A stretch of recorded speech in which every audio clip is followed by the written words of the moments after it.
आऊज़ुबिल्लाहिमिनश्शैतानिर्रजीम बिस्मिल्लाहिर्रहमानिर्रहीम। Dear students, कैसे हैं आप सब लोग। मैं उम्मीद करता हूं कि आप सब लोग ठीक ठाक होंगे। डियर स्टूडेंट्स, आज का जो हमारा जावा का लेक्चर होगा, आज से हम ग्राफिकल यूज़र इंटरफेसेस जो हैं वो बनाना स्टार्ट करेंगे और देखेंगे कि जावा के अंदर ग्राफिकल यूज़र इंटरफेसेस जो हैं वो किन किन मुख्तलिफ तरीक़ों से हम बना सकते हैं।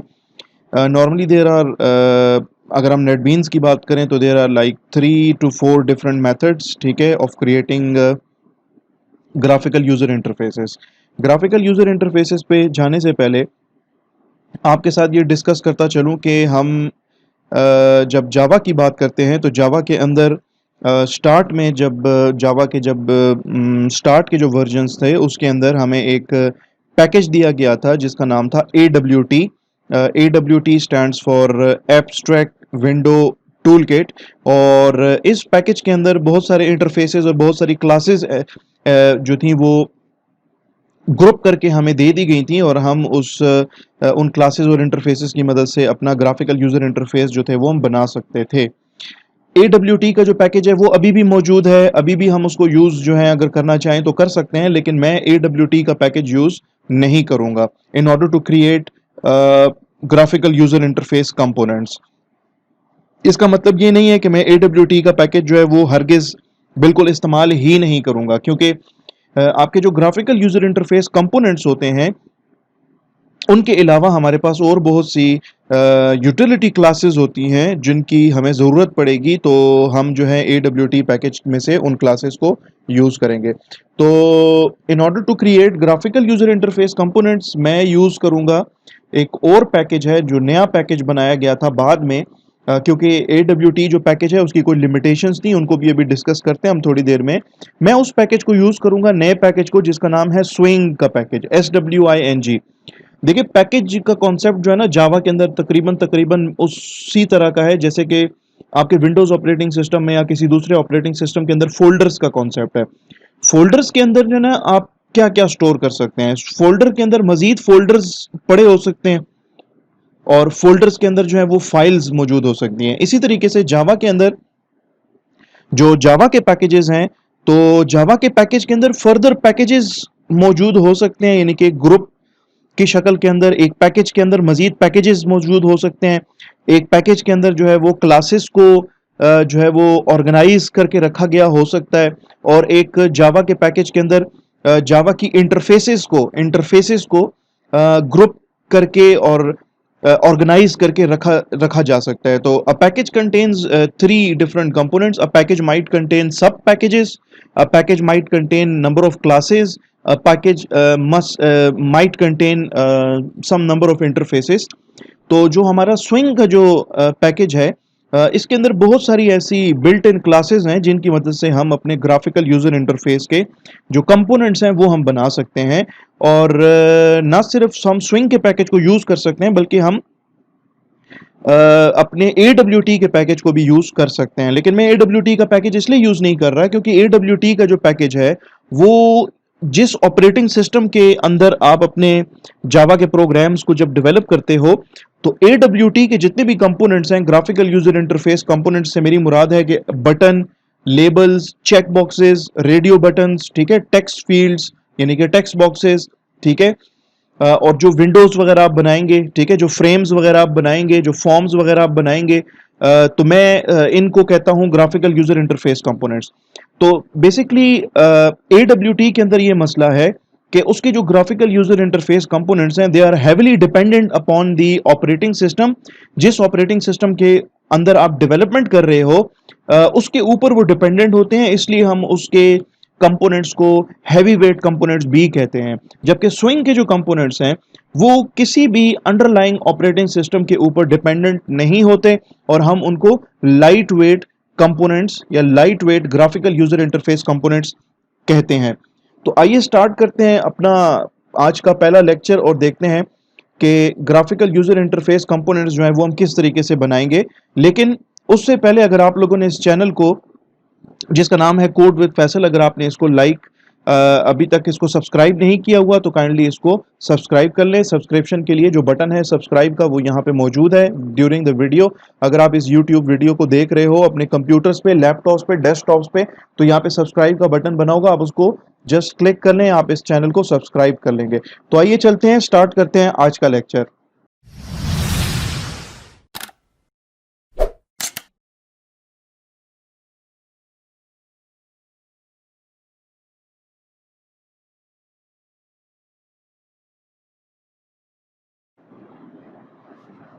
डियर स्टूडेंट्स, आज का जो लेक्चर है इसके अंदर हम सबसे पहले ये करेंगे कि मैं MS पेंट ओपन कर लेता हूँ और इसकी मदद से आपको बता देता हूँ कि हम जो है यहाँ पे क्या करेंगे कि एक विंडो बनाएंगे, ठीक है। और विंडो को जो है हम जावा के अंदर फ्रेम्स कहते हैं, ठीक है। और इसके ऊपर कुछ कंपोनेंट्स बनाएंगे। फॉर एग्जांपल इसके ऊपर हम लेट सपोज एक बटन बना देंगे। इसके ऊपर हम जो है एक टेक्स्ट फील्ड बना देंगे और लेट सपोज ये बटन जो है लेट सपोज, और बटन के बाद जो है टेक्स्ट फील्ड है और यहाँ पे जो है ना एक लेबल बना देंगे, ठीक है। लेबल क्या चीज़ होती है ये मैं आपको बता देता हूँ।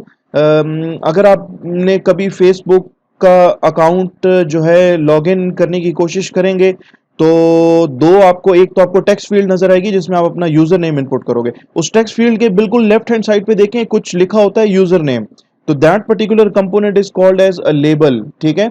तो जो भी ग्राफिकल यूजर इंटरफेस कंपोनेंट होगा वो किसी न किसी क्लास का ऑब्जेक्ट होगा, जावा की किसी न किसी बिल्ट इन क्लास का ऑब्जेक्ट होगा, ठीक है।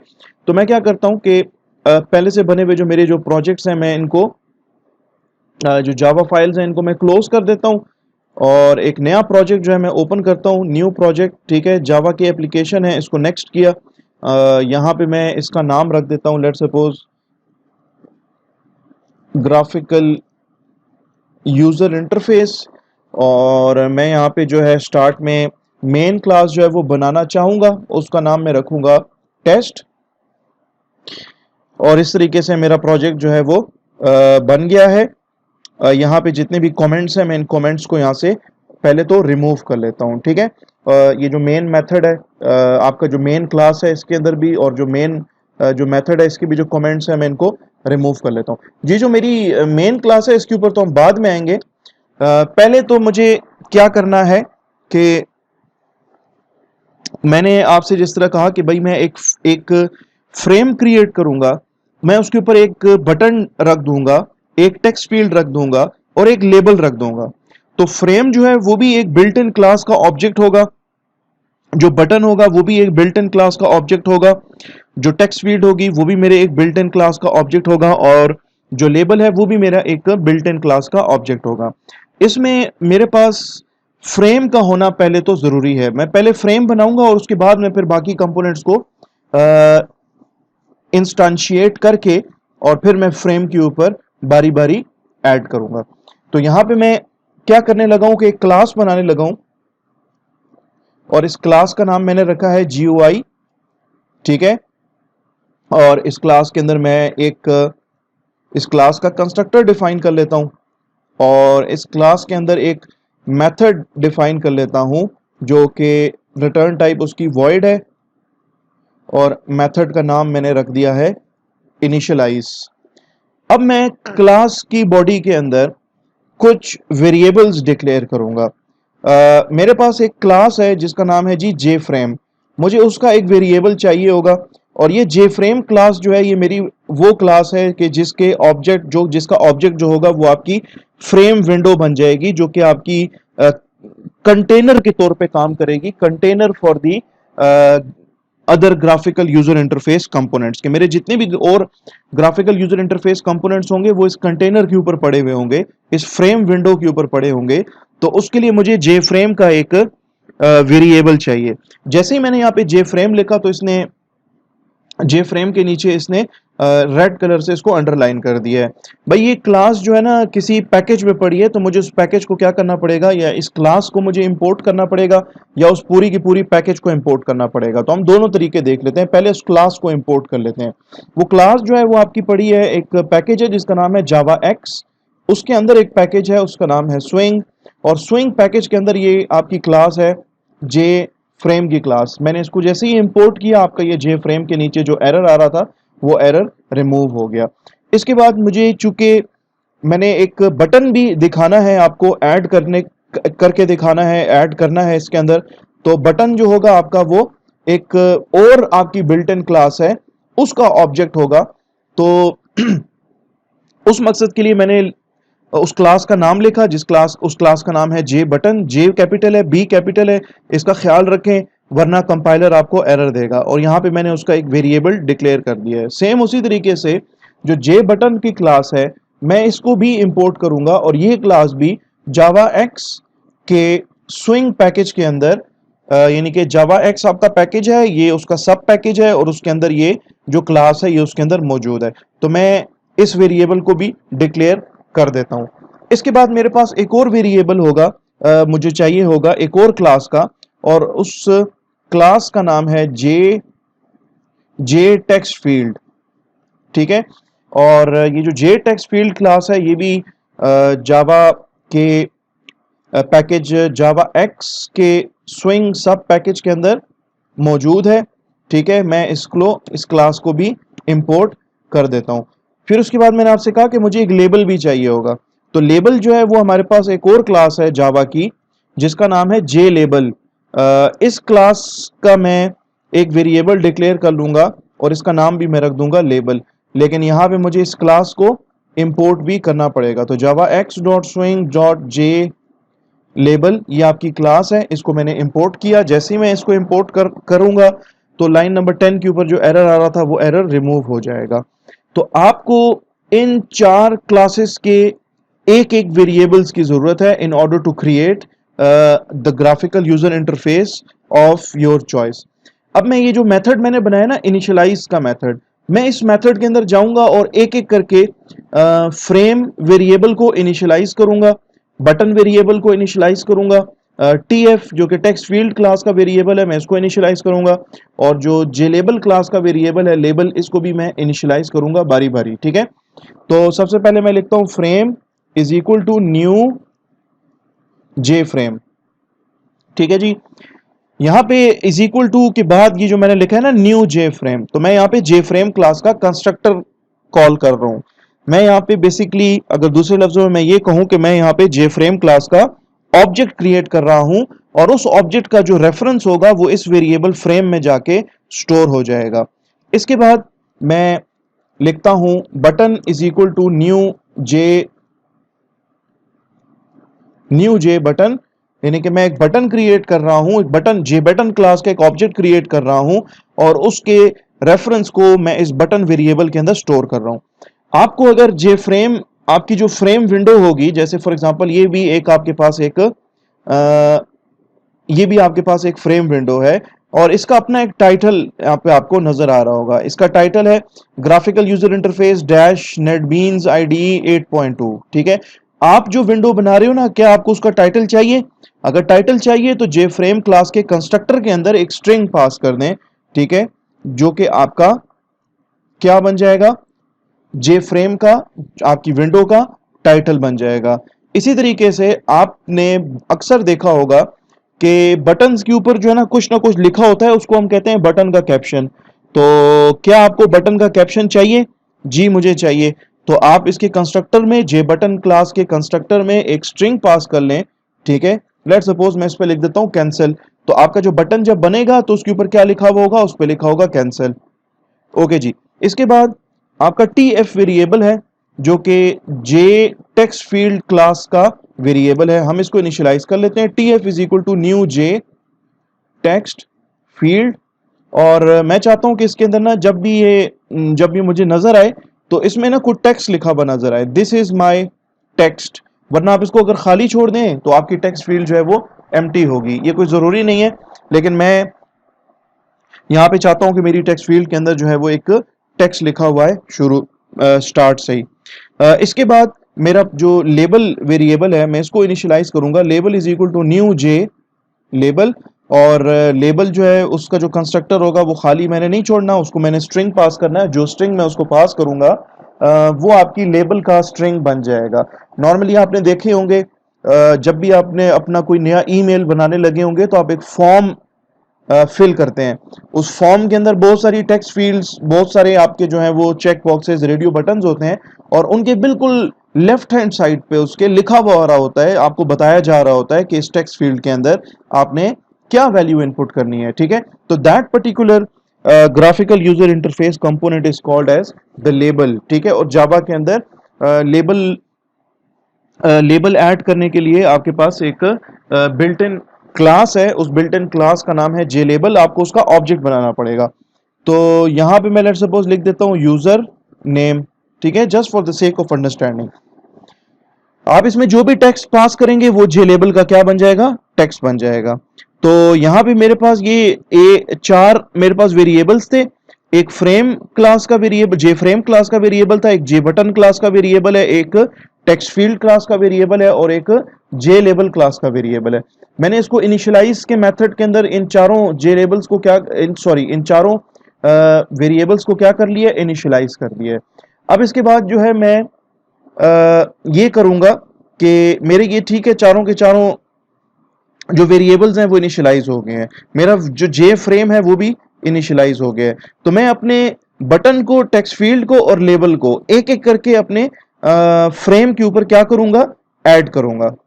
ओके डियर स्टूडेंट्स, अब इसके बाद जो नेक्स्ट स्टेप होगा उसके अंदर मैं ये करूंगा कि अपनी जो मेरी जे फ्रेम है जिसके ऊपर मैंने अपने इन तीन ग्राफिकल यूजर इंटरफेस कंपोनेंट्स को ऐड करना है, मैं अपनी इस जे फ्रेम ऑब्जेक्ट का जो कि यहाँ पे बना है और जिसका रेफरेंस फ्रेम वेरिएबल के अंदर जाके स्टोर हुआ है, मैं अपनी इस जे फ्रेम ऑब्जेक्ट का जो लेआउट होगा वो लेआउट में सेट करूंगा। अब लेआउट क्या चीज है? लेआउट नाम से जाहिर है कि layout is the way you add your graphical user interface components on the frame, जो कि बिल्कुल सिंपल सी, अगर हम इसकी डेफिनेशन देखें तो उसका मतलब ये बनता है कि वो तरीका जिस तरीके से जिस जिस जिस तरीकेकार से आप अपने ग्राफिकल यूजर इंटरफेस कंपोनेंट्स को ऐड करेंगे अपने जे फ्रेम के ऊपर।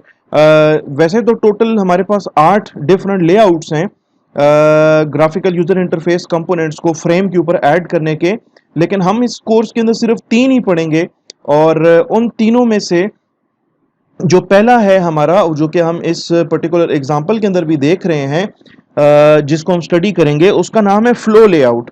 लेकिन फ्लो लेआउट से पहले आपको ये बताता चलूं कि आपकी जो जे फ्रेम है उसका एक डिफॉल्ट लेआउट भी होता है कि आप अगर मेंशन ना करें कि आपकी जे फ्रेम का लेआउट क्या होना चाहिए, तो आपकी जे फ्रेम का layout automatically by default already अभी भी अगर मैं देखूं तो मेरी जे फ्रेम का लेआउट ऑलरेडी अभी भी सेट है और उस लेआउट को कहा जाता है बॉर्डर लेआउट। ठीक है, लेकिन मैं अपनी जे फ्रेम का लेआउट सेट करूंगा और उसका लेआउट सेट करूंगा मैं एज फ्लो लेआउट। ठीक है, उसके लिए मुझे क्या करना पड़ेगा कि अपनी ये जो फ्रेम वेरिएबल है, ठीक है, इसका नाम लिखूंगा और इसका एक मेथड है सेट लेआउट। सेट लेआउट का एक मेथड है, इसको मैं पास करूंगा। मेरे पास ये क्लास है फ्लो लेआउट के नाम से। मैं इसका जस्ट फ्लो लेआउट क्लास का मैं एक नया ऑब्जेक्ट क्रिएट करूंगा, लेकिन इस ऑब्जेक्ट का रेफरेंस मैं कहीं पे स्टोर नहीं कर रहा क्योंकि मुझे इसके रेफरेंस की आगे चल के इस प्रोग्राम के अंदर जरूरत नहीं है। तो ऐसे ऑब्जेक्ट्स को जिनका रेफरेंस आप कहीं पे स्टोर नहीं कर रहे, ऐसे ऑब्जेक्ट्स को कहा जाता है नेमलेस ऑब्जेक्ट्स, या ऐसे ऑब्जेक्ट्स को कहा जाता है एनोनिमस ऑब्जेक्ट्स। यहाँ पे आपने जो ऑब्जेक्ट्स बनाए ना जे फ्रेम क्लास का, इसका रेफरेंस इस वेरिएबल में पड़ा है। यहाँ पे आपने जो जे बटन क्लास का जो ऑब्जेक्ट बनाया है, इसका रेफरेंस इस बटन वेरिएबल में पड़ा है। यहाँ पे आपने जो ऑब्जेक्ट बनाया है जे टेक्स्ट फील्ड क्लास का, इसका रेफरेंस भी इस टीएफ वेरिएबल में पड़ा है। और यहाँ पे आपने जो जे लेबल क्लास का जो ऑब्जेक्ट बनाया है, इसका रेफरेंस भी इस वेरिएबल लेबल के अंदर पड़ा है। तो आपके ये जो चारों के चारों जो ऑब्जेक्ट्स यहाँ पे बन रहे हैं, they none of these objects is a nameless object. कोई ऑब्जेक्ट भी इसमें नेमलेस नहीं है। यहाँ पे सेट लेआउट का मेथड है, फ्रेम के साथ आपने इसको कॉल किया और इसको आपने पास किया फ्लो लेआउट क्लास का एक नया ऑब्जेक्ट। ठीक है, आपने लिखा न्यू फ्लो लेआउट, तो एक नया ऑब्जेक्ट बनेगा और उसका रेफरेंस यहीं पर ही पास हो जाएगा जिस जगह पे ये आपने लिखा है ना न्यू फ्लो लेआउट। ठीक है, अब यहाँ पे एरर आ रहा होगा, वो बेसिकली रिलेटेड है to the flow layout class, कि फ्लो लेआउट की जो क्लास है वो हमने इंपोर्ट नहीं की है। तो फ्लो लेआउट की क्लास को हम लोग इंपोर्ट कर लेते हैं। ठीक है, ये क्लास आपकी जो है वो एक पैकेज है, उसका नाम है जावा। उसके अंदर एक सब पैकेज है, उसका नाम है AWT, वही पैकेज जिसका जिक्र मैंने क्लास के स्टार्ट में किया था, एब्स्ट्रैक्ट विंडो टूल किट। इसके अंदर ये आपकी क्लास है जिसका नाम है फ्लो लेआउट। हम इसको क्या कर लेते हैं, इंपोर्ट कर लेते हैं। ठीक है, तो याद है मैंने आपको स्टार्ट में क्या कहा था कि AWT पैकेज का मतलब, जब मैंने आपसे कहा था कि मैं इसके ग्राफिकल यूजर इंटरफेस कंपोनेंट्स को यूज नहीं करूंगा, इसका हरगिज मतलब ये नहीं है कि मैं इस पैकेज को सिरे से यूज ही नहीं करूंगा। इसके अंदर और भी हमारे पास यूटिलिटी क्लासेस हैं, लाइक द फ्लो लेआउट, ठीक है, लाइक द बॉर्डर लेआउट, और एक और क्लास हम यूज करेंगे जिसका नाम है ग्रिड लेआउट। ठीक है, तो इन क्लासेस को यूज हमें करना पड़ेगा। ठीक है, अपने प्रोग्राम के अंदर जब भी हम अपने प्रोग्राम के अंदर जे फ्रेम का लेआउट सेट करेंगे, तो हमें ये लेआउट से रिलेटेड जो लेआउट मैनेजर्स हैं ये हमें यूज करनी पड़ेंगी। और ये लेआउट मैनेजर्स जो है, it is one of the classes which are present in the AWT package. तो मैंने यहाँ पे फ्लो लेआउट जो है, जो कि मेरा एक लेआउट मैनेजर है, वो मैंने यूज किया, और उसका मैंने एक नया ऑब्जेक्ट जो है वो इसके फ्रेम के सेट लेआउट मेथड के अंदर मैंने एज एन आर्ग्यूमेंट पास कर दिया। अब आपकी फ्रेम का लेआउट भी सेट है। देखिए, लेआउट बिल्कुल इसी तरीके से है कि मैं अगर आपसे ये कहूं कि यार आपके पास कुछ चेयर्स हैं और आपने इनको क्लासरूम के अंदर एक खास लेआउट के अंदर आपने इन चेयर्स को अरेंज करना है। ठीक है, मैं आपसे कह सकता हूं कि यार इन चेयर्स को ना आप 5 रोज और 10 कॉलम्स के अंदर डिवाइड कर लें, तो आपकी पूरी की पूरी जो क्लासरूम होगी वो 5 रोज और 10 कॉलम्स में आप उसको डिवाइड करोगे, और हर रो और हर कॉलम के इंटरसेक्शन पे आप एक चेयर रख दोगे। इसी तरीके से आपके पास ये जो लेआउट है, आपकी जे फ्रेम का जो लेआउट है, वो भी बिल्कुल तकरीबन इससे मिलता जुलता ही है, इसी एग्जांपल से, कि जिसमें आप ये बताते हो कि यार आपके जो ग्राफिकल यूजर इंटरफेस के जो कंपोनेंट्स हैं, वो फ्रेम के ऊपर किस तरह से या किस लेआउट में आप ऐड करोगे, या जब आपके ग्राफिकल यूजर इंटरफेस के कंपोनेंट्स ऐड हो जाएंगे तो वो किस तरह से दिखेंगे, या आपका जे फ्रेम किस तरह से दिखेगा। ठीक है, तो उसके लिए मैंने कहा कि यार फ्लो लेआउट, कि मैंने अपने जे फ्रेम का जो लेआउट है वो मैंने सेट कर दिया फ्लो लेआउट। फ्लो लेआउट में ये होता है कि आपके ग्राफिकल यूजर इंटरफेस कंपोनेंट्स जो हैं वो one after the another add होते जाएंगे जब तक कि फ्रेम पे जगह है। फ्रेम पे जैसे ही जगह खत्म हो जाएगी तो आपका जो अगला कंपोनेंट होगा वो नेक्स्ट रो के अंदर ऐड हो जाएगा, यानी कि रो बाय रो आपके कंपोनेंट्स जो है वो ग्राफिकल यूजर इंटरफेस के वो ऐड होते जाएंगे। तो आपने अपनी फ्रेम का लेआउट सेट कर दिया। अब नेक्स्ट स्टेप ये होगा कि मैं अपने इन 3 कंपोनेंट्स को, जो कि मेरा जे बटन है, मेरा जे टेक्स्ट फील्ड है, मेरा जे लेबल है, इनको मैं जिस ऑर्डर में ऐड करना चाहता हूं उसी ऑर्डर में मैं यहां पे इसको ऐड करूंगा। तो ऐड कहां पे करना है, ऐड फ्रेम पे करना है। तो मैं अपनी फ्रेम का नाम लिख दूंगा फ्रेम डॉट, और इसका सिंपल मेथड है ऐड। अब आप यहां पे बताओ कि यार फ्रेम पे आपने क्या ऐड करना है। तो मैं कहता हूं यार चलो आप इस तरह कर लो कि फ्रेम पे ना पहले लेबल ऐड कर लो। फ्रेम पे पहले ये जो जे लेबल है जिसका रेफरेंस लेबल वेरिएबल में पड़ा है, मैं कहता हूं आप इसको ऐड कर लो। तो मैं लिख देता हूं यहां पे सिंपल लेबल। फिर मैं कहता हूं यार फ्रेम पे ना ऐड करो अपनी जो टेक्स्ट फील्ड है जिसका रेफरेंस टीएफ नामी वेरिएबल में पड़ा है, तो आप इस फ्रेम के ऐड मेथड के अंदर इस टीएफ वेरिएबल को एज एन आर्गुमेंट पास कर दें। और फिर हम कहते हैं यार फ्रेम पे ना ऐड करो अपना ये जो बटन है ना, इसको ऐड कर लो। तो आपका ये जो जे बटन है जिसका रेफरेंस जो है, जे बटन क्लास के ऑब्जेक्ट का रेफरेंस जो है वो बटन वेरिएबल में स्टोर हो गया, तो यहाँ पे मैंने उस बटन वेरिएबल का जो है वो नाम लिख दिया। तो इस तरीके से आपके जो तीनों कंपोनेंट्स हैं वो फ्रेम में ना इसी ऑर्डर में ऐड हुए होंगे कि पहले लेबल ऐड हो जाएगा, आपको लेबल नजर आएगा, फिर आपको टेक्स्ट फील्ड नजर आएगी, और उसके बाद आपको आपका जो बटन है बटन आपको नजर आएगा। इसके बाद नेक्स्ट स्टेप में हम ये करेंगे कि आपकी जो जे फ्रेम है वो स्टार्ट में इनिशियली, आपकी जो जे फ्रेम होती है वो स्टार्ट में इनिशियली वो विजिबल नहीं होती, तो हमें ना अपनी फ्रेम को विजिबल करना पड़ेगा। तो उसके लिए मैं यहाँ पे लिखूंगा फ्रेम डॉट सेट विजिबल। ठीक है, फ्रेम डॉट सेट विजिबल, और इसके अंदर मैं ट्रू पास कर दूंगा, यानी कि फ्रेम की विजिबिलिटी को क्या करो, फ्रेम की विजिबिलिटी को ट्रू कर दो। इसके बाद फ्रेम का एक और इंपॉर्टेंट प्रॉपर्टी है जिसको कहा जाता है उसका डिफॉल्ट क्लोज ऑपरेशन। ठीक है, तो उसके लिए मैं मेथड कॉल करूंगा सेट डिफॉल्ट क्लोज ऑपरेशन, और सेट डिफॉल्ट क्लोज ऑपरेशन के अंदर मैं यहां पे लिख दूंगा JFrame dot exit underscore on underscore close. Basically ये जो मेथड है सेट डिफॉल्ट क्लोज ऑपरेशन, ये तकरीबन 3 से 4 मुख्तलिफ किस्म के आर्ग्यूमेंट्स लेता है, ठीक है। और इसको मैंने जो आर्ग्यूमेंट पास किया है वो है एग्जिट ऑन क्लोज, और मैंने इसके साथ लिखा है जेफ्रेम की क्लास, और जेफ्रेम की क्लास के साथ डॉट ऑपरेटर जैसे ही लगाया तो यहाँ पे कुछ आपको लिस्ट एक नजर आ रही होगी जेफ्रेम के क्लास के वो डेटा मेंबर्स और वो मेंबर फंक्शंस जो कि सारे के सारे क्या हैं, स्टैटिक हैं। स्टैटिक मेंबर्स, डेटा मेंबर्स हो या स्टैटिक मेंबर फंक्शंस हो, उनको आप क्लास के नाम के साथ डॉट ऑपरेटर लगा के कॉल कर सकते हैं, आपको ऑब्जेक्ट बनाने की जरूरत नहीं होती। तो इसी तरीके से मैंने जेफ्रेम डॉट लिखा और exit underscore on underscore close एक पब्लिक, एक स्टैटिक, एक फाइनल डेटा मेंबर है मेरे पास जेफ्रेम क्लास के अंदर। पब्लिक है इसीलिए मैं इसको डॉट ऑपरेटर लगा के कॉल कर रहा हूं, स्टैटिक है इसीलिए जेफ्रेम के साथ डॉट ऑपरेटर लगा के इसको मैं कॉल कर रहा हूं। जेफ्रेम का ऑब्जेक्ट बनाने की मुझे यहां पे जरूरत नहीं है in order to call this particular data member या in order to read the value present in this particular data member। और तीसरा ये कि आपका ये जो exit underscore on underscore close जो data member है, ये एक फाइनल डेटा मेंबर है, इसमें जो भी वैल्यू पड़ी है वो वैल्यू चेंज नहीं हो सकती। तो जितने भी फाइनल डेटा मेंबर्स होते हैं उनके नाम आपको कुछ इस तरीके से नजर आएंगे कि उनके तमाम के तमाम अल्फाबेट्स जो हैं वो कैपिटल होंगे, और हर लफ्ज, हर पहले दूसरे तीसरे हर लफ्ज के दरमियान में आपको अंडरस्कोर नजर आएगा।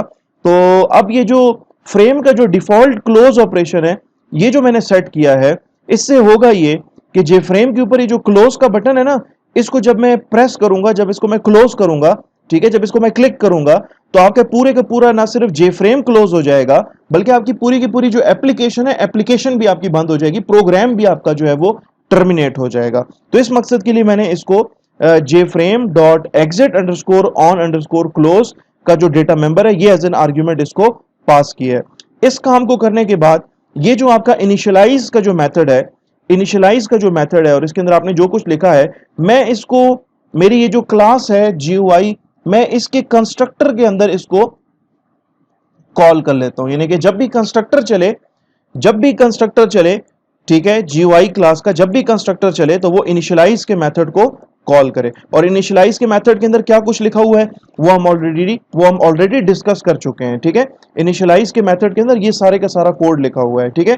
यहां से लाइन नंबर 14 से लाइन नंबर 23 तक के अपनी जे फ्रेम को इनिशियलाइज करो, अपने जे बटन को इनिशियलाइज करो, अपनी टेक्स्ट फील्ड को इनिशियलाइज करो, अपने जे लेबल को इनिशियलाइज करो, अपनी फ्रेम का लेआउट सेट करो, फ्रेम के ऊपर पहले लेबल ऐड करो, फिर टेक्स्ट फील्ड को ऐड करो, फिर बटन को ऐड करो, उसके बाद फ्रेम की विजिबिलिटी को ट्रू करो और फ्रेम के डिफॉल्ट क्लोज ऑपरेशन को सेट कर दो as JFrame dot exit underscore on underscore close. इसके बाद यहां पे बाकी जो कोड है मेरा वो कंप्लीट हो चुका है, ठीक है। मैं यहां पे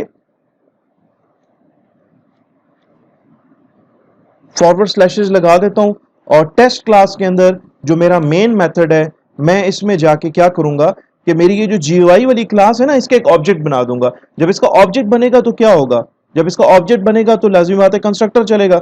जब कंस्ट्रक्टर चलेगा तो कंस्ट्रक्टर में लिखा है इनिशियलाइज के मेथड को क्या करो, कॉल करो। तो आपका ये जो इनिशियलाइज का मेथड है ये सारे का सारा कॉल होगा। ना सिर्फ आपके ग्राफिकल यूजर इंटरफेस के जो कंपोनेंट्स हैं वो इनिशियलाइज होंगे बल्कि आपकी फ्रेम भी इनिशियलाइज होगी, आपकी फ्रेम का लेआउट भी सेट हो जाएगा, आपकी फ्रेम के ऊपर ये जो कंपोनेंट्स हैं ये तीनों की तीनों कंपोनेंट्स भी ऐड हो जाएंगे, फ्रेम की विजिबिलिटी भी ट्रू हो जाएगी और फ्रेम का जो डिफॉल्ट क्लोज ऑपरेशन है वो भी सेट हो जाएगा। तो मैं मेन फंक्शन के अंदर जाता हूं और यहां पे लिखता हूं GUI G is equal to new GUI। इसके बाद मैं अपने इस प्रोग्राम को सेव कर लेता हूं और इस प्रोग्राम को मैं रन कर लेता हूं। ओके जी, प्रोग्राम मेरा रन हो गया है। ये जेफ्रेम आपको नजर आ रही होगी, लेकिन इसका एक इंपॉर्टेंट प्रॉपर्टी और भी है, वो हमने सेट नहीं की, मैं भूल गया था उसको करना। वो ये है कि मुझे जेफ्रेम का ना साइज भी बताना पड़ेगा कि इसकी विड्थ कितनी होनी चाहिए, इसकी हाइट कितनी होनी चाहिए। तो उसके लिए मेरे पास जो है फ्रेम डॉट, इसका एक मेथड है सेट साइज का। सेट साइज का मेथड है, और इसको मैं दो आर्ग्यूमेंट्स पास करूंगा। लेट्स सपोज मैं कहता हूं इसकी विड्थ होनी चाहिए 400 और इसकी हाइट जो है ना वो भी 400 होनी चाहिए। अब इसमें जो फिगर है ना 400 और 400, ये आप डिफरेंट भी दे सकते हैं। मैंने वैसे ही इसको दोनों जो वैल्यूज हैं इसकी, यानी कि आपकी जे फ्रेम की विड्थ की वैल्यू और जे फ्रेम की हाइट की वैल्यू, वो मैंने सेम दे दिया। आप डिफरेंट भी दे सकते हैं। अगर यहाँ पे एक क्वेश्चन अराइज होता है वो ये कि इसका यूनिट क्या होगा। आया ये सेंटीमीटर्स में 400 सेंटीमीटर, आया ये 400 मिलीमीटर है, आया ये 400 जो है क्या है, इसकी क्या यूनिट है। तो बेसिकली इसकी यूनिट है जी पिक्सल्स। आपकी जो पूरी की पूरी जो कंप्यूटर की जो स्क्रीन होती है ना, ये अगर इसको गौर से देखें ना तो ये नजर तो नहीं आएगा, बहुत ही बारीक है, बहुत ही छोटे छोटे डॉट्स से मिलके बना होता है। यानी कि इसमें row wise and column wise आपके बहुत छोटे छोटे डॉट्स होते हैं जिनको पिक्सल्स कहा जाता है, पिक्चर एलिमेंट। ठीक है, तो फ्रेम का जो साइज होता है उसका जो यूनिट है, the unit of the frame size is pixels. कि इसकी विड्थ कितनी होनी चाहिए, कितने पिक्सल्स, और इसकी जो हाइट है वो कितने पिक्सल्स होनी चाहिए। तो वो मैंने यहाँ पे मेंशन कर दी है, जो कि मैं पहले मेंशन करना भूल गया था। अब मैं इसको रन करता हूँ। ठीक है, ये आपकी जे फ्रेम है, ये आपको नजर आ रही होगी, ये उसका टाइटल है, दिस इज माई टाइटल। आप इसका टाइटल कुछ भी रखना चाहें रख सकते हैं। ये जो लिखा हुआ आ रहा है यूजर नेम, ये क्या चीज है, ये आपका जे लेबल है, और ये आपकी जो है वो टेक्स्ट फील्ड है। ठीक है, और ये आपका वो बटन है जिसपे कैंसिल लिखा हुआ है। मैं इसको क्लिक कर रहा हूँ, होगा कुछ भी नहीं, क्योंकि हमने अभी बहुत कुछ आगे पढ़ना है। और उसके बाद हम फिर जब एक और टॉपिक है हमारे पास इवेंट हैंडलिंग का, वो जब हम देख लेंगे तो फिर हम अपने ग्राफिकल यूजर इंटरफेसेस को के साथ हम इंटरेक्ट जब करेंगे तो पीछे उसके जो है बिहाइंड द सीन जो है वो कुछ कोड वगैरह चलना शुरू हो जाएगा। तो ये आपका जे फ्रेम है, बन गया है। जिस ऑर्डर में आपने ऐड किया, पहले आपने जे लेबल ऐड किया, फिर आपने टेक्स्ट फील्ड ऐड की, फिर आपने उसके बाद बटन ऐड किया, उसी ऑर्डर के अंदर आपका जो ग्राफिकल यूजर इंटरफेस कंपोनेंट्स हैं वो आपके इस जे फ्रेम के ऊपर ऐड हो गए। मैं इस बटन को अगर क्लिक करूंगा तो ना सिर्फ मेरा ये जो जे फ्रेम है ये क्लोज हुआ है, बल्कि अगर मैं यहाँ पे आपको दिखाऊं तो ये आउटपुट विंडो जो है, आउटपुट विंडो में यहाँ पे जो लिखा हुआ आ रहा है ना आपको कि रन बिल्ड सक्सेसफुल। ठीक है, तो आपका ये जो एप्लीकेशन है, एप्लीकेशन भी क्लोज होगी। अगर एप्लीकेशन क्लोज ना हुई हुई होती, ठीक है, रनिंग हालत में होती, फॉर एग्जांपल अगर मैं इसको कमेंट आउट कर दूं, ठीक है, इसको सेव करके इसको मैं रन कर दूं और इसको मैं अगर यहाँ पे क्लोज कर दूं, तो ये देखें यहाँ पे लिखा आ रहा है graphical user interface run, it is still in the running form. ठीक है, अभी भी ये जो है ना ये स्टॉप का बटन जो है ना ये इनेबल है इस टाइम पे।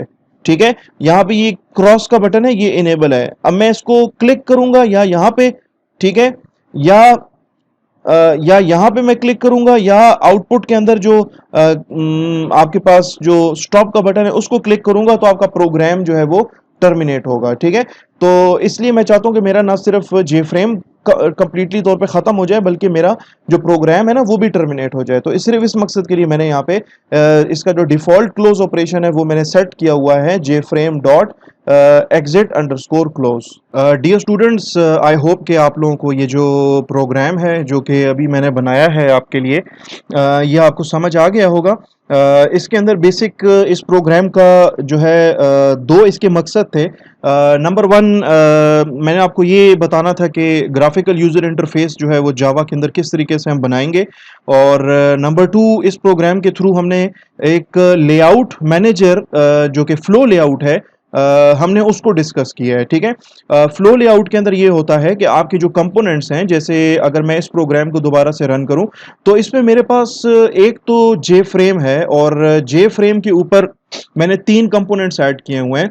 अगर चौथे कंपोनेंट की यहाँ पे स्पेस हुई तो आपका चौथा कंपोनेंट जो है वो यहाँ पे इस बटन के साथ ऐड हो जाएगा, और अगर स्पेस ना हुई तो आपका चौथा कंपोनेंट जो है वो इस सेकंड रो के अंदर ऐड हो जाएगा। और फिर उसके बाद पांचवा, छठा, सातवां, आठवां, अगर नवे कंपोनेंट की यहाँ पे स्पेस हुई तो आपका नवा कंपोनेंट इस सेकंड रो में ऐड हो जाएगा, वरना आपका नवा कंपोनेंट जो है, नाइन्थ कंपोनेंट, वो तीसरी रो के अंदर ऐड हो जाएगा। तो आई होप कि ये प्रोग्राम जो है आपको समझ आ गया होगा।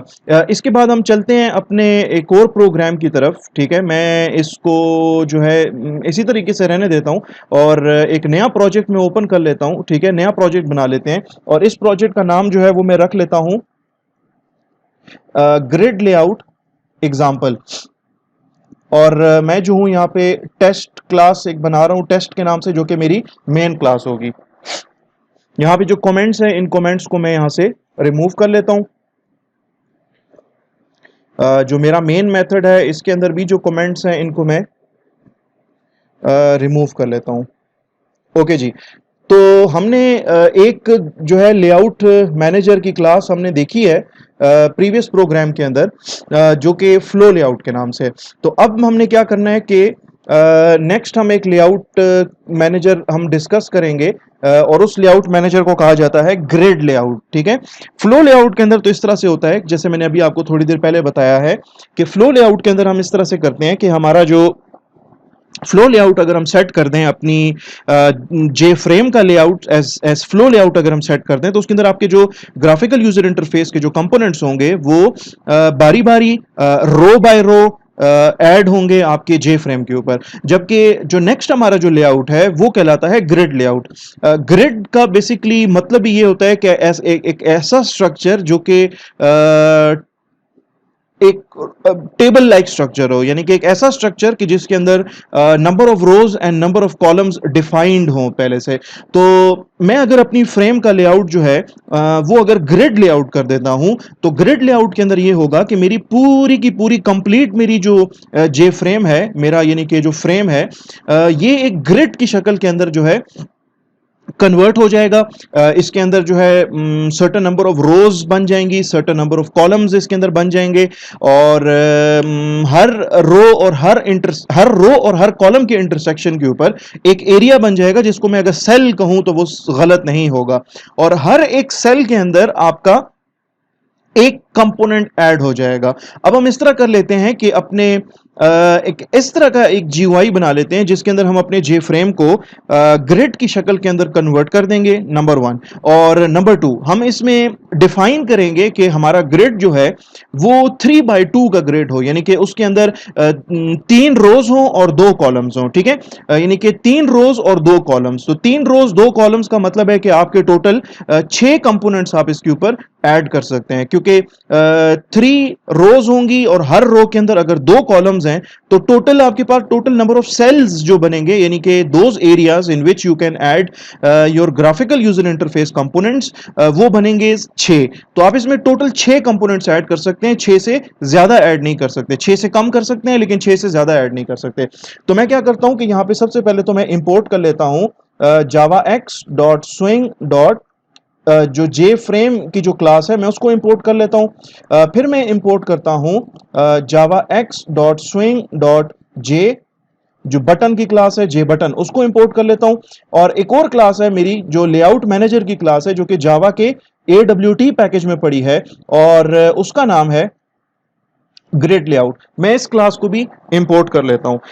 बेसिकली मैं करूंगा ये कि मैं अपनी पूरी की पूरी फ्रेम को 3 रोज और 2 कॉलम्स में कन्वर्ट कर दूंगा, और इसके ऊपर टोटल मैं क्या करूंगा कि 6 बटन्स इसके ऊपर मैं ऐड करूंगा। ठीक है, तो अब मैं अपनी क्लास बनाता हूं GUI की क्लास। ठीक है, इसका नाम मैं रखता हूं GUI।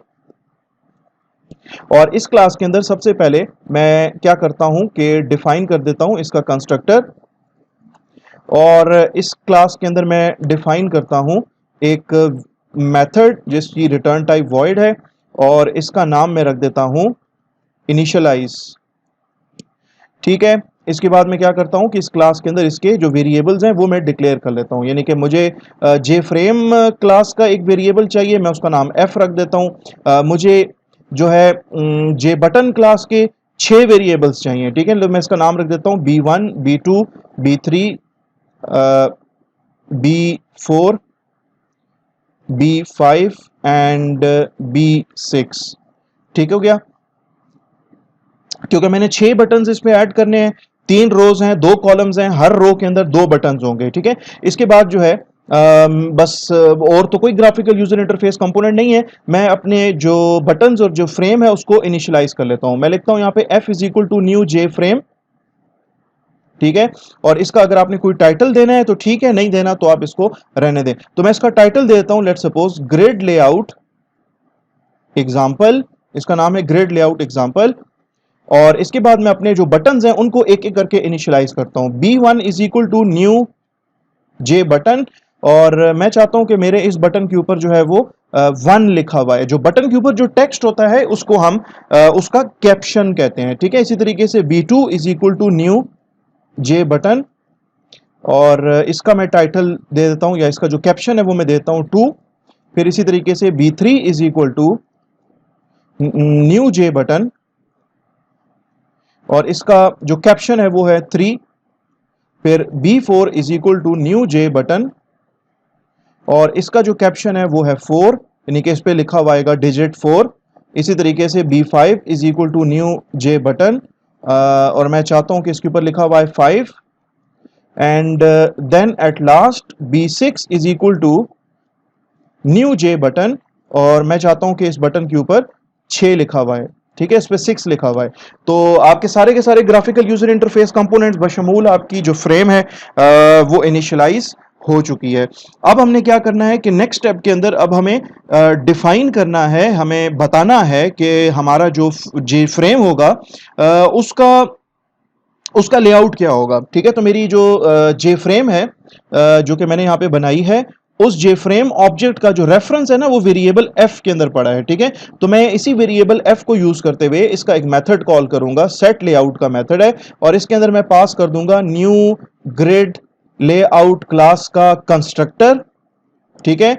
और इसको मैं इसके कंस्ट्रक्टर के अंदर ना न्यू ग्रिड लेआउट, मैं बेसिकली यहाँ पे ग्रिड लेआउट क्लास का एक ऑब्जेक्ट बना रहा हूं, उस ऑब्जेक्ट का रेफरेंस जनरेट होगा और उसका रेफरेंस इस जगह पे पास हो जाएगा, इस मेथड को पास हो जाएगा, सेट लेआउट का जो मेथड है इसको पास हो जाएगा।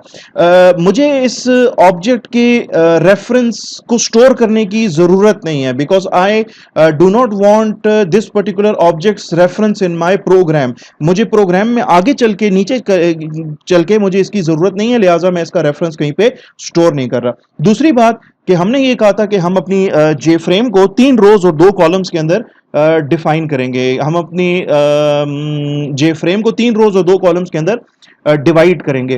तो हम इसके कंस्ट्रक्टर को बताएंगे कि यार अपनी जो जे फ्रेम है ना उसको 3 रोज कॉमा और 2 कॉलम्स के अंदर क्या कर लो, डिवाइड कर लो। अच्छा, इसके बाद क्या होगा कि आपकी जो जे फ्रेम है उसका लेआउट सेट हो जाएगा।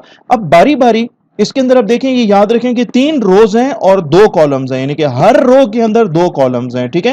तो अब मैं चाहता हूं कि यार पहली रो के जो 2 कॉलम्स हैं उसमें पहले वो आपका B1 वाला बटन ऐड हो जाए, फिर B2 वाला, फिर दूसरी रो के अंदर B3 B4, और फिर तीसरी रो के अंदर B5 एंड B6 जो है वो ऐड हो जाए। तो फ्रेम पे ऐड करना है, ठीक है, जिस फ्रेम पे ऐड करना है उसका रेफरेंस जो है वो वेरिएबल एफ में पड़ा है, तो एफ डॉट एड, ठीक है, ऐड का मेथड है, आप जस्ट इसको कॉल कर लें, एफ डॉट एड B1, ये पहली रो का पहला आइटम, फिर एफ डॉट एड B2, ये आपकी पहली रो का दूसरा आइटम, फिर इसके बाद मैं लिखता हूं F dot add B3 and F dot add B4।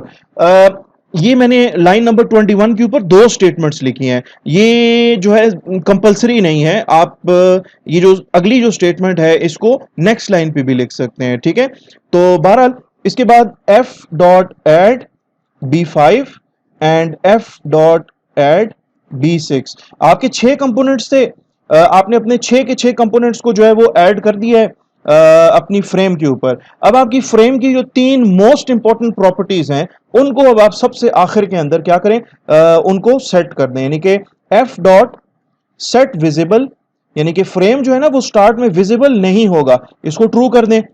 F dot set size, अपनी फ्रेम का साइज मेंशन करें कि कितने पिक्सल्स इसकी विड्थ होगी, ये इसकी विड्थ है, और इसकी हाइट में देता हूं 400 पिक्सल्स। और फिर इसके बाद F dot set default close operation, इसमें पास कर दें J frame dot exit on close. और ये याद रख लें कि ये जैसे आपके पास ये मेथड है ना सेट विजिबल, तो सेट विजिबल में जो सेट लफ्ज है इसके तमाम अल्फाबेट्स जो है वो स्मॉल है, लेकिन विजिबल का खाली वी कैपिटल है। सेट साइज में सेट का तमाम के तमाम अल्फाबेट स्मॉल है और साइज का जो है खाली एस कैपिटल है। इसी तरीके से अगर आप देखें सेट डिफॉल्ट क्लोज ऑपरेशन, इसमें सेट के तमाम अल्फाबेट स्मॉल है, सिर्फ डिफॉल्ट का डी कैपिटल है, क्लोज का सी कैपिटल है, ऑपरेशन का ओ कैपिटल है। This is the naming convention for member functions, ठीक है, जो आपके या जो भी आप अपने क्लास के अंदर जो फंक्शंस डिफाइन करते हो, तो उनके उनके नाम रखने का तरीका ये है, ठीक है। नॉट इवन दिस, बल्कि आपकी जो क्लास के अंदर जो डेटा मेंबर्स हैं, ठीक है, जो डेटा मेंबर्स हैं उनका भी नेमिंग कन्वेंशन जो है वो बिल्कुल इसी तरीके से होगा कि अगर देखें यहां पे अब आपके कितने अल्फाज हैं, सेट एक लफ्ज है, डिफॉल्ट दूसरा लफ्ज है, क्लोज तीसरा लफ्ज है, ऑपरेशन चौथा लफ्ज है, चार अल्फाज हैं। पहले लफ्ज के तमाम अल्फाबेट स्मॉल होंगे और उसके बाद अगले आने वाले तमाम जो आपके वर्ड्स हैं उनके जो सिर्फ जो फर्स्ट लेटर्स होंगे वो कैपिटल होंगे, ठीक है जी। तो आपने अपनी फ्रेम की जो तीन जो प्रॉपर्टीज हैं उनको आपने क्या कर लिया, सेट कर दिया। इसके बाद आपकी इनिशियलाइज का जो मेथड है, इनिशियलाइज का मेथड जो है वो कंप्लीट हो चुका है, ठीक है। और इवन आपकी जो क्लास है वो क्लास भी आपकी कंप्लीट हो गई है, ठीक है। अब आपने क्या करना है कि कंस्ट्रक्टर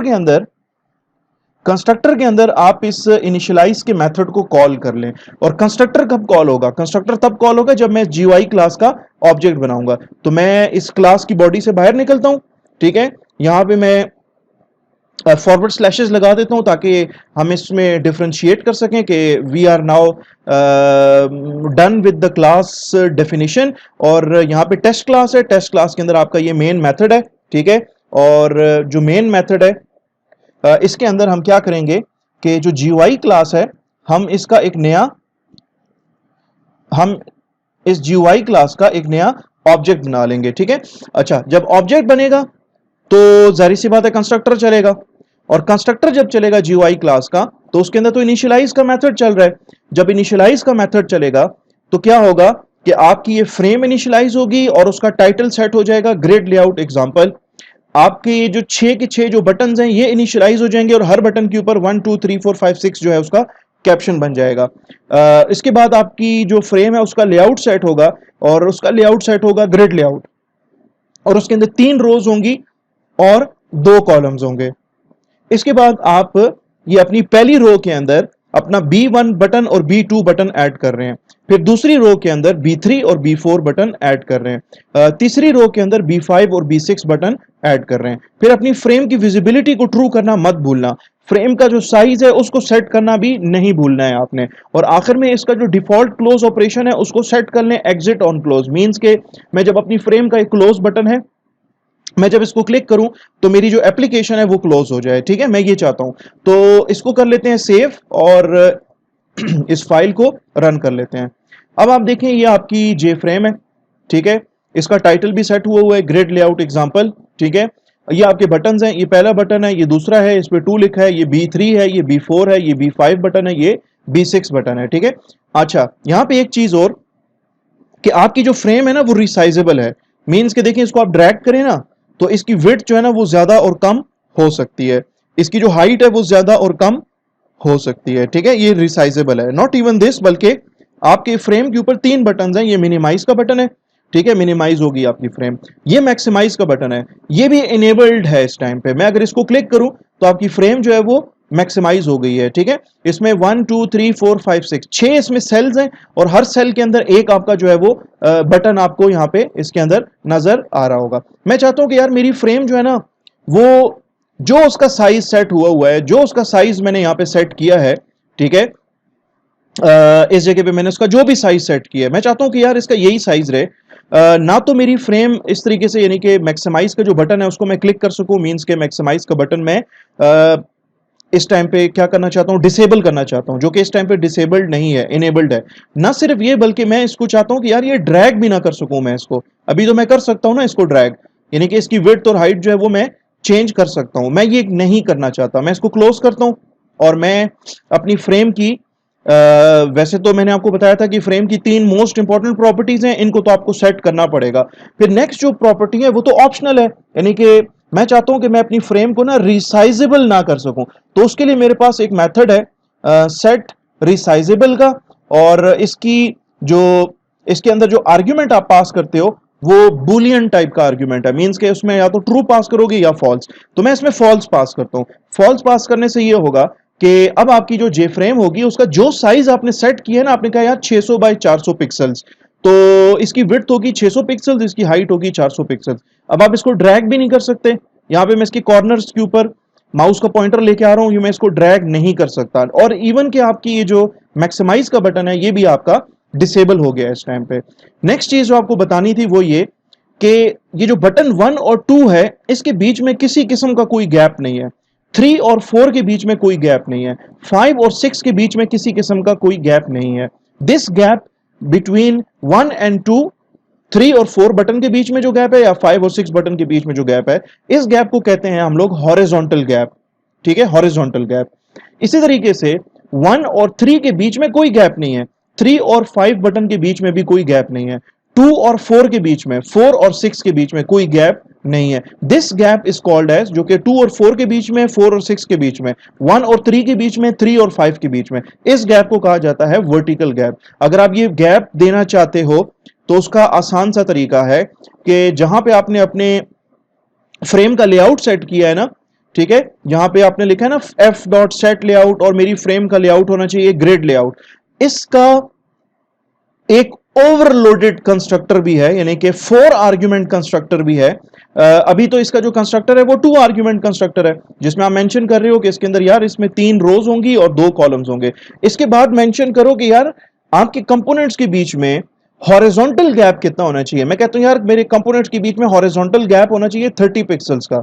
और जो चौथा आर्ग्यूमेंट है वो बेसिकली ये मेंशन करेगा, यहाँ पे बताएगा कि आपके कंपोनेंट्स के बीच में जो वर्टिकल गैप है ना वो कितने पिक्सल्स का होना चाहिए। तो मैं कहता हूं यार वो ना चलो इस तरह कर लेते हैं, उसको 15 पिक्सल्स कर लेते हैं। 30 पिक्सल्स का गैप होगा हॉरिजॉन्टल गैप, यानी कि 1 और 2 के बीच में, 3 और 4 के बीच में, ठीक है, और बटन्स के बीच में। और 15 का मतलब कि जो वर्टिकल गैप है वो मैंने कम रखा है, हॉरिजॉन्टल गैप मैंने ज्यादा रखा है, ताकि आपको विजिबल हो और आपको पता लगे कि ये जो थर्ड आर्ग्यूमेंट है ये वाकई में हॉरिजॉन्टल गैप को रिप्रेजेंट करता है और ये आपका वर्टिकल गैप को। तो इसको मैं रन करके आपको दिखा देता हूं, ठीक है। ये देखें, ये आपके सामने है, 1 और 2 के बीच में जो गैप है वो ज्यादा है और 1 और 3 के बीच में जो गैप है वो कम है। 1 और 2 के बीच में जो गैप है ये कहलाता है हॉरिजॉन्टल गैप, 3 और 4 के बीच में हॉरिजॉन्टल गैप, 5 और 6 के बीच में हॉरिजॉन्टल गैप। तो हॉरिजॉन्टल गैप मैंने रखा है 30 पिक्सल्स का, और 1 और 3 के बीच में, 3 और 5 के बीच में, 2 और 4 के बीच में, 4 और 6 के बीच में जो गैप है दैट इज ऑफ 15 पिक्सल्स, ठीक है। और ये गैप जो है आपका कम है, 15 पिक्सल्स का है, और ये गैप कहलाता है vertical gap between the components. तो आई रियली होप कि ये प्रोग्राम जो है आपको समझ आ गया होगा, और इस प्रोग्राम का सिर्फ और सिर्फ एक मकसद था कि हम लोग एक्सप्लोर कर सकें ये जो ग्रिड लेआउट है इसको हम एक्सप्लोर कर सकें। तो इस प्रोग्राम के अंदर हमने देखा कि what do we mean by grid layout. अगर मैं अपनी जे फ्रेम का लेआउट सेट करता हूं एज ग्रिड लेआउट तो मेरे कंपोनेंट्स किस तरीके से ऐड होंगे। नंबर 2, इसके कंपोनेंट्स के बीच में हॉरिजॉन्टल गैप में कैसे पुट करूंगा, और वर्टिकल गैप जो है मैं उसको किस तरीके से पुट करूंगा। तो ये चीजें हमने देखी हैं इस पर्टिकुलर प्रोजेक्ट के अंदर। तो डियर स्टूडेंट्स, आई होप कि आज का प्रोग्राम जो है वो आपको समझ भी आया होगा, और